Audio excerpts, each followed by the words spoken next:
The Brotherhood of Fatherhood podcast.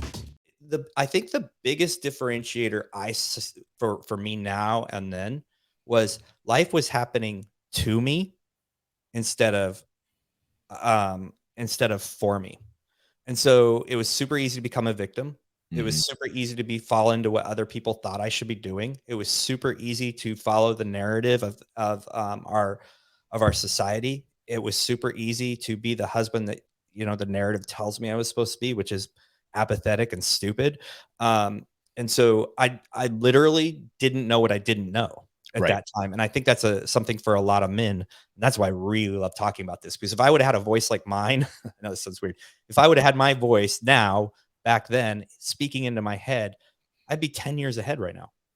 And man, that would be pretty freaking phenomenal. So I'm really excited about this because I think it just needs to fall on ears over and over and over again until people get it, until men get it. Well, and that actually like dovetails right into one of the topics I wanted to get to, which is what causes this like repetitive, like cyclical behavior of whether it's like self-destructive behavior or like muddling through life, or like you said, you're reacting to life instead of actually dictating the terms of your life, right? Mhm. And actively engaging in things to make your life better, which in turn makes your life and everybody around you better, right? Or at least their experiences with you. And that gets into, like you mentioned, like you're 48 now, and like I'll be 42 Saturday, and so we figured this out. You could say later in life, but the reality is, and some people that are still stuck in this mentality, whether they're 25 or they're 65, it's 100%. they're stuck because all those things they're stuck in is this like, we recognize those things and then we're like, okay, cool. Like we don't want to do that anymore. So like we're actively engaging in like, how do we get better? How do we surround ourselves with better people? How do we surround ourselves in situations that are going to make us better and push us, right? Those people are still in the phase where everything that they perceive they didn't get right, or everything that they failed at, is a failure in life instead of a life experience, right? So we look back at, like I know I've had enough conversations with you where we look back at our experiences like in our marriage early on and some of the mistakes we made. We look back at our businesses, that we pursued and some of the mistakes we made. We don't look at them as like these like utter catastrophic failures, right? And like there's nothing that could be taken from that moving forward, right? Like I succeeded in business, but I also failed, right? Mhm. Okay, but I'm not looking at it as like that was an utter failure. Like, what did I do right? Where did I go wrong? And how can I optimize that moving forward? Right. And I think there's a lot of guys that are still stuck in this, like my life is a failure, whether they're 35, 45, 65 years old, because they're still stuck in this mentality that those past experiences are failures, not experiences. 100%.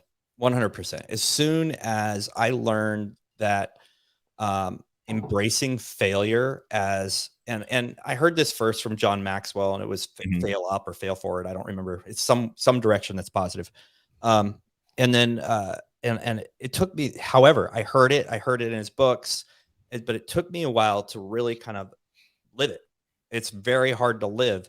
But I'm just going to say, from a man who's 48 years old, and I don't think age has anything to do with it. I think it has that experience ladder, right? Like, when did you start to like step into the next level?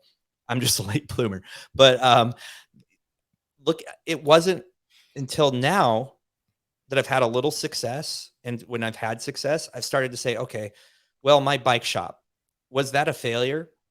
Well, I look back on it and it wasn't money wise, it wasn't business wise, it wasn't relationally wise. I made a lot of errors, Right. but then I closed it, and I did that to improve my life. But it could be very easily seen as a failure.